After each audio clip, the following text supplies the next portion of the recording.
ఈ అధ్యాయంలో జ్ఞానమెంత అవసరమో మరొకసారి రచయిత నొక్కి వక్కాణిస్తున్నాడు. ఈ అధ్యాయంలో 6వ వచనంలో విను అనే ఆజ్ఞ. నేను శ్రేష్టమైన సంగతులు చెబుతాను, విను. 17వ వచనంలో ప్రేమించు అనే మరో ఆజ్ఞ. నన్ను ప్రేమించు, నేను నిన్ను ప్రేమిస్తాను అంటోంది జ్ఞానం. ఇక 3వ ఆజ్ఞ కనిపెట్టుకో, కాచుకొని ఉండు. ఇప్పుడు వివరాలు వినండి. జ్ఞానం ఘోషిస్తుంది, వివేచన తన స్వరాన్ని వినిపిస్తోంది. జ్ఞానం పిలుస్తోంది, సంత వీధులలో బిగ్గరగా కేకలు వేసి మరీ పిలుస్తోంది. త్రోవ ప్రక్కన, రాజవీధుల మొగలలో, ఎత్తుగా ఉన్న స్థలాలలో, నడి మార్గాలలో, అనగా బాటలు కలిసే కూడలిలో జ్ఞానం నిలిచి ఉంది. 2 బాటల కూడలిలో నీవు ఈ సత్యజ్ఞానాన్ని కలుసుకొని అటో ఇటో తీర్మానం చేసుకోవాలి. నీ తీర్మానం మీదే నీ నిత్య భవితవ్యం ఆధారపడి ఉంది. జ్ఞానస్వరం విను, దేవుని జ్ఞానవాక్కు విను. పిల్లలారా, నా మాట ఆలకించండి, నా మార్గములను అనుసరించేవారు ధన్యులు అంటోంది జ్ఞానం. జ్ఞానాన్ని కనుగొన్నవాడు తనకు తాను ఏ హాని చేసుకోడు. గుమ్మముల వద్ద, పురద్వారమునొద్ద, పట్టణపు గౌనుల వద్ద నిలువబడి అది ఈలాగు గట్టిగా ప్రకటన చేస్తున్నది: మానవులారా, మీకే నేను ప్రకటిస్తున్నాను, నరులైన మీకే నా కంఠస్వరం వినిపిస్తున్నాను. జ్ఞానము లేని వారలారా, జ్ఞానము ఎట్టిదైనది తెలుసుకోండి. బుద్ధిహీనులారా, బుద్ధి ఎట్టిదైనది యోచించి చూడండి. నేను శ్రేష్టమైన సంగతులు చెబుతాను, వినండి. నా పెదవులు యథార్థమైన మాటలు పలుకుతాయి, నా నోరు సత్యమైన మాటలే పలుకుతుంది. దుష్టత్వము నా పెదవులకు అసహ్యం. నా నోటి మాటలన్నీ నీతిగలవి, వాటిలో మూర్ఖత అయినా కుటిలత అయినా లేదు. అవన్నీ వివేకికి, తేటగా తెలివి నొందిన వారికి యథార్థముగా ఉన్నవి. వెండికి ఆశపడక నా ఉపదేశాన్ని అంగీకరించండి. మేలిమి బంగారాన్ని ఆశింపక తెలివి నొందండి. జ్ఞానము ముత్యముల కన్నా శ్రేష్టమైనది, విలువగల సొత్తులేవీ దానితో సాటి కావు. జ్ఞానమనే నేను చాతుర్యమును నాకు నివాసముగా చేసుకున్నాను. సదుపాయాలు తెలుసుకోవడం నా చేతనైనదే. యెహోవాయందు భయభక్తులు కలిగి ఉండడం చెడుతనాన్ని అసహ్యించుకోవటమే. గర్వము, అహంకారము, దుర్మార్గము, కుటిలమైన మాటలు నాకు అసహ్యం. ఆలోచన చెప్పటం లెస్స అయిన జ్ఞానమివ్వడం నా వశం. జ్ఞానాధారము నేనే, పరాక్రమము నాదే. నా వలన రాజులు ఏలుతారు, అధికారులు న్యాయమును బట్టి పరిపాలన చేస్తారు. నా వలన అధిపతులు, లోకములోని ఘనులైన న్యాయాధిపతులందరూ ప్రభుత్వం చేస్తారు. 17వ వచనం, నన్ను ప్రేమించే వారిని నేను ప్రేమిస్తున్నాను. నన్ను జాగ్రత్తగా వెదికేవారు నన్ను కనుగొంటారు. జ్ఞానాన్ని ప్రేమించండి.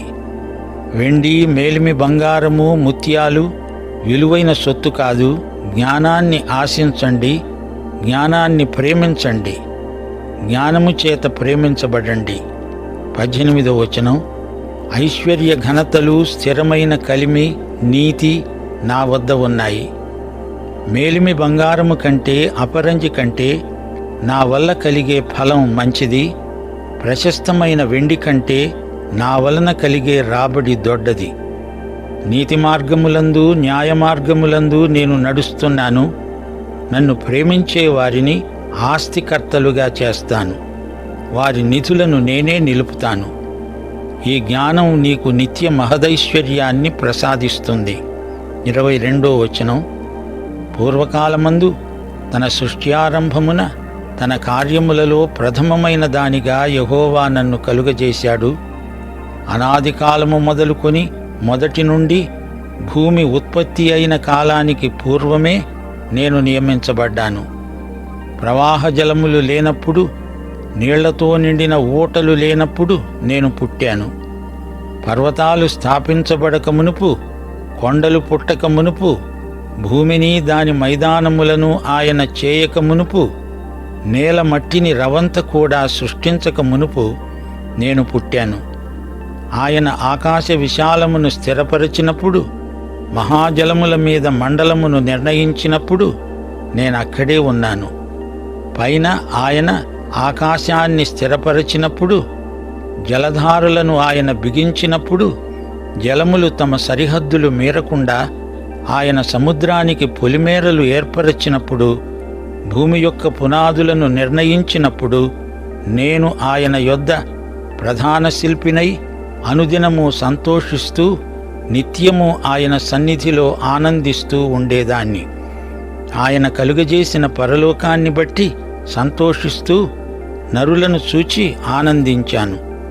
ఈ మాటలు వింటూ ఉంటే మీకు యేసు ప్రభువు సాక్షాత్కరించటం లేదు? యేసుక్రీస్తే దేవుని జ్ఞానం. 1 కొరింథీ 1:30 కొలసీ పత్రిక 2:3 దేవుని మూలముగా యేసుక్రీస్తు మనకు జ్ఞానము అనగా నీతి, పరిశుద్ధత, విమోచనము అయ్యాడు. బుద్ధిజ్ఞానముల సర్వసంపదలు యేసుక్రీస్తునందే గుప్తములై ఉన్నాయి.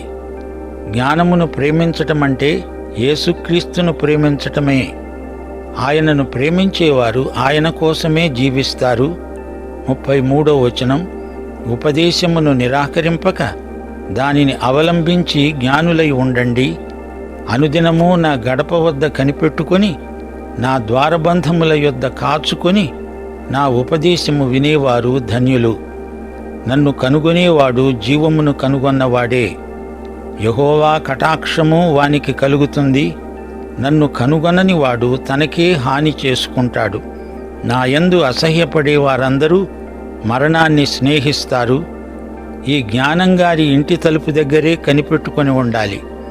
అనగా దేవుని వాక్యాన్ని ఆశాభావంతో చదువు, విను. దేవుని సత్యజ్ఞాన వాక్య సత్యాలను ధ్యానించు. వాక్యం మనకు ఆలోచన చెబుతుంది, లెస్స అయిన జ్ఞానమిస్తుంది. ఏమి చెయ్యాలో ఆలోచన చెబుతుంది, ఎలా చెయ్యాలో చూపుతుంది. అదే జ్ఞానమంటే.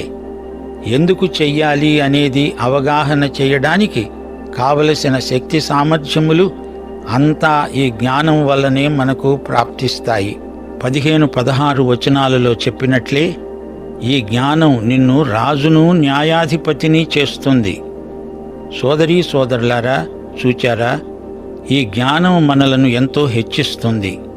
ఈ అధ్యాయంలోని యువకుడు విశ్వవిద్యాలయంలో ప్రవేశిస్తున్న సన్నివేశమిది. అయితే జ్ఞానం సంతవీధిలో నిలిచి యువకుణ్ణి పిలిచింది. మానసికంగా ఈ యువకుడు ఎంత ఎదిగినా జ్ఞానం లేకపోతే దేవుని దృష్టిలో మూర్ఖుని కిందే లెక్క. యేసే జ్ఞానం. పాపి యేసును నమ్మి రక్షించబడి జ్ఞాని అవుతాడు. దేవుని వాక్యమే జ్ఞానం. వాక్యాన్ని అర్థం చేసుకునే కృప పరిశుద్ధాత్మ ద్వారా లభిస్తుంది. బైబిలు నీకు అర్థం కావటం లేదా? అది నీ సమస్య. దేవుని ఆత్మ గల వారికందరికీ బైబిలు తేటగా అర్థమవుతుంది. 2 కొరింథీ 3:13-14 తగ్గిపోతున్న మహిమ యొక్క అంతమును ఇశ్రాయేలీయులు తేరి చూడకుండా మోషే తన ముఖం మీద ముసుగు వేసుకున్నాడు. మేము అలా చేయక ఇట్టి నిరీక్షణ గలవారమై ధైర్యముగా మాట్లాడుతున్నాము. వారి మనస్సులు కఠినములైనవి గనుక నేటి వరకు పాత నిబంధన చదువబడేటప్పుడు అది క్రీస్తునందు కొట్టివేయబడిందని వారికి తేటపరచబడక ఆ ముసుకే నిలిచి ఉన్నది. వారి ముఖాల మీద వారి మనస్సులకు ముసుగు ఉంది గనుక వారు సత్యవాక్య సందర్శనం పొందలేకపోతున్నారు. వారి హృదయము ప్రభువు వైపునకు ఎప్పుడు తిరుగుతుందో అప్పుడు ఆ ముసుగు తీసివేయబడుతుంది. హృదయం ప్రభువు తట్టుకు తిరిగిన మరుక్షణమే ముసుగు తొలగిపోతుంది. వాక్యజ్ఞానం లోపించటం మానసిక సమస్య కాదు, అది అసలు హృదయ సమస్య అని గ్రహించాలి. సోదరీ సోదరులారా, సువార్త చిన్న పిల్లలు కూడా గ్రహించగలరు గాని పండితులు గ్రహించలేరు. ఎందుకనగా వారి ముఖాలపై ముసుగు నిలిచి ఉంది. దేవుని మాటలు సాధారణ ప్రజలు అర్థం చేసుకోగలిగేటట్లే దేవుడు తన పరిశుద్ధాత్మ ద్వారా రాయించాడు. జీవితంలో దేవునికి ప్రధాన స్థానమిచ్చి చూడండి. మత్తయి శుభవార్త 6వ అధ్యాయం 33వ వచనం ప్రకారం దేవుని రాజ్యమును ఆయన నీతిని మొదట వెదికితే మనకు అన్నీ అనుగ్రహించబడతాయి. ఇది ముమ్మాటికి నిజం. సామెతల గ్రంథంలో ప్రతిపాదించబడిన జ్ఞానం వాక్యమే. వాక్యం ఒక వ్యక్తి, ఆయనే క్రీస్తు. ఆదియందు వాక్యమున్నది, వాక్యము దేవుని వద్ద ఉంది, వాక్యమే దేవుడై ఉన్నాడు. ఆయన ఆదియందు దేవుని వద్ద ఉన్నాడు. సమస్తము ఆయన మూలంగానే కలిగింది, కలిగి ఉన్నదేదీ ఆయన లేకుండా కలగలేదు. మనకు జ్ఞానమై ఉన్న క్రీస్తు మనలను ఎంతో ప్రేమిస్తున్నాడు. జ్ఞానం అని సామెతల గ్రంథంలో ఉన్న చోట యేసుక్రీస్తు అని చదువుకుంటే మనకు సందేశం చక్కగా బోధపడుతుంది. మత్తయి సువార్త 11వ అధ్యాయం 27వ వచనంలో జ్ఞానావతారమైన యేసు ఏమన్నాడు? తండ్రిగాక ఎవడునూ కుమారుణ్ణి ఎరుగడు, కుమారుడుగాక కుమారుడెవరికి ఆయనను బయలుపరచనుద్దేశించాడో అతడుగాక మరి ఎవ్వడూ తండ్రిని ఎరుగడు. తండ్రి కుమార పరిశుద్ధాత్మలు మన మనోనేత్రములు తెరిస్తేనే గాని మనకి జ్ఞాన సందర్శనం కలగదు. మరచిపోకండి, జ్ఞానమంటే యేసుక్రీస్తే. యేసే వాక్యం, జ్ఞానం. ఆయన లేకుండా కలిగి ఉన్నదేదీ కలుగలేదు. సర్వసృష్టి ఆయన అదుపాజ్ఞల్లోనే ఉంది. ఆయనే హద్దులు నియమించాడు. యేసే సమస్త సృష్టికి ఆది సంభూతుడు. ఆయన అందరికంటే పైవాడు. ఆయన కృపాసత్య సంపూర్ణుడు. జ్ఞానస్వరూపి అయిన క్రీస్తే సమస్త సృష్టికి ఆధారభూతుడు. ఆయనే జీవమాతృక, మూలస్థానం. ఆయనను కనుగొన్న వారికి సమృద్ధి జీవం. ఈ దివ్యజ్ఞానం మన జీవితమంతటినీ ప్రభావితం చేస్తుంది. ప్రియ సోదరుడా, సోదరి, ఈ జ్ఞానమే నీ జీవితంలోని ప్రతి విభాగాన్ని వెలిగిస్తుంది, నడిపిస్తుంది. 13వ వచనం, యెహోవాయందు భయభక్తులు కలిగి ఉండడం చెడుతనాన్ని అసహ్యించుకోవడమే. దేవుణ్ణి మహిమపరిచేవారు, ఆయనకు భయపడేవారు సహజంగా చెడుగును అసహ్యించుకుంటారు. దేవుణ్ణి ప్రేమించేవారు పాపాన్ని ద్వేషిస్తారు. రహస్య పాపాలున్నాయంటే ఆ వ్యక్తి చెడుతనంతో రాజీ పడ్డాడని అర్థం. పాపాన్ని విడిచిపెట్టు, దానితో తెగదెంపులు చేసుకో.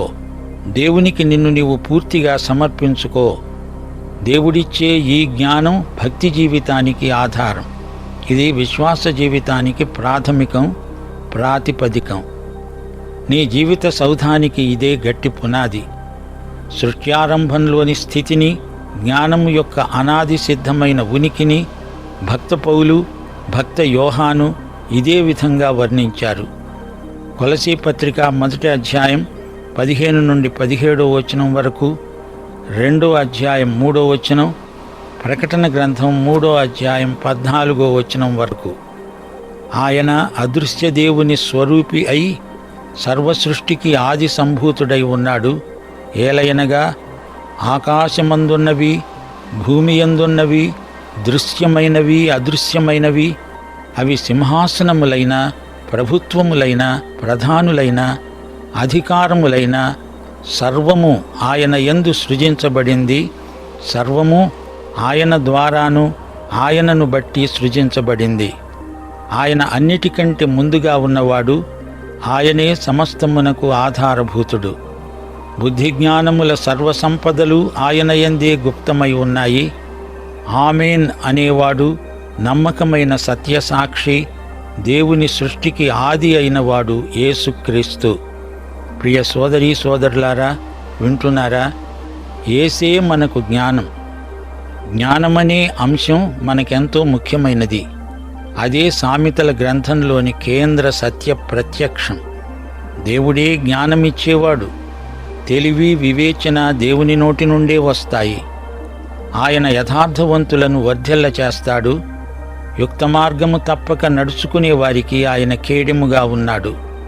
జ్ఞానము సంపాదించిన వాడు ధన్యుడు. వివేచన కలిగిన నరుడు ధన్యుడు. వెండి సంపాదించడము కంటే జ్ఞానము సంపాదించటమే మేలు.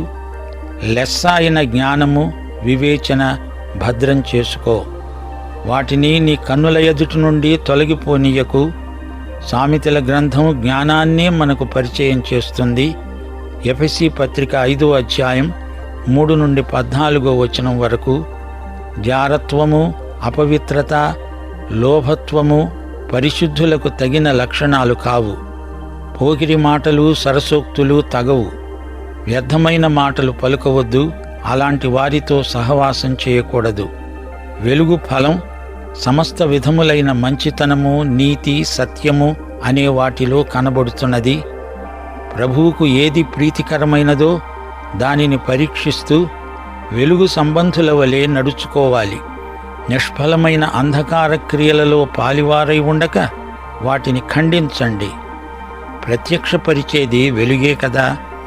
నిద్రిస్తున్న నీవు మేల్కొని మృతులలో నుండి లే, క్రీస్తు నీ మీద ప్రకాశిస్తాడు.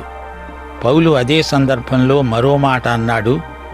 దినములు చెడ్డవి గనుక మీరు సమయమును పోనీయక సద్వినియోగం చేసుకుంటూ అజ్ఞానుల వలెగాక జ్ఞానుల వలె నడుచుకునేటట్లు జాగ్రత్తగా చూచుకోండి.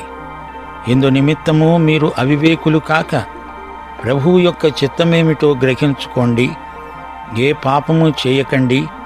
విశ్వాసులారా, మీ బాధ్యత అంతటితో తీరిపోలేదు. జ్ఞానులై జీవించాలి. జ్ఞానయుక్తమైన ప్రవర్తన ఎంతో అవసరం. నైతిక బాధ్యతలు చక్కగా నిర్వర్తించాలంటే జ్ఞానము కలిగి నడుచుకోవాలి. జ్ఞానము గల జీవిత విధానం వల్ల క్షేమము, భద్రత మనకు ప్రాప్తిస్తాయి. ఒక గుంట ఉందనుకోండి, దాని చుట్టూ కంచె వేసి జాగ్రత్త, ఇక్కడ గుంట ఉంది అని బోర్డు రాసి పెట్టి ఉంచాలి గదా. అదే జ్ఞానమంటే. కంచె ప్రజాక్షేమాన్ని ఉద్దేశించి ఏర్పాటు చేస్తాము. పాపమనే గోతిలో పడిపోకుండా జ్ఞానమనే కంచె వెయ్యాలి. జ్ఞానం మనలను ప్రమాదాల నుండి దూరంగా ఉంచుతుంది. 2 తిమోతి 3వ అధ్యాయం 15వ వచనం. విశ్వాసము ద్వారా రక్షణార్థమైన జ్ఞానము నీకు కలిగించడానికి శక్తిగల పరిశుద్ధ లేఖనాలను బాల్యము నుండి నీవు ఎరుగుదువు. గనుక నీవు నేర్చుకొని రూఢి అని తెలుసుకున్నవి ఎవరి వలన నేర్చుకున్నావో ఆ సంగతి తెలుసుకొని వాటి యందు నిలకడగా ఉండు. దావీదు రాజు 111వ కీర్తన 10వ వచనంలో అన్నాడు, యెహోవాయందలి భయం జ్ఞానమునకు మూలం. ఆయన శాసనాలను అనుసరించే వారందరూ మంచి వివేకము గలవారు. ప్రియ సోదరీ సోదరులారా, జ్ఞాపకం పెట్టుకోండి, జ్ఞానం అంటే మన దైనందిన జీవితాలతో సంబంధం లేని ఏదో అలౌకిక వేదాంత తర్క వితర్కాలు కావు. దైవజ్ఞానానికి జీవితంలో మన ప్రవర్తనకు విడదీయరాని సంబంధం ఉంది. జ్ఞాన సముపార్జన అన్నది ఒకసారి చేసి ముగించేది కాదు, అది కలకాలం సాగవలసిందే. ఈ దివ్యజ్ఞానం మన జీవితమంతటినీ ప్రభావితం చేస్తుంది. ఈ జ్ఞానమే నీ జీవితంలోని ప్రతి విభాగాన్ని వెలిగిస్తుంది, నడిపిస్తుంది. దైవాశీస్సులు. ఆమేన్.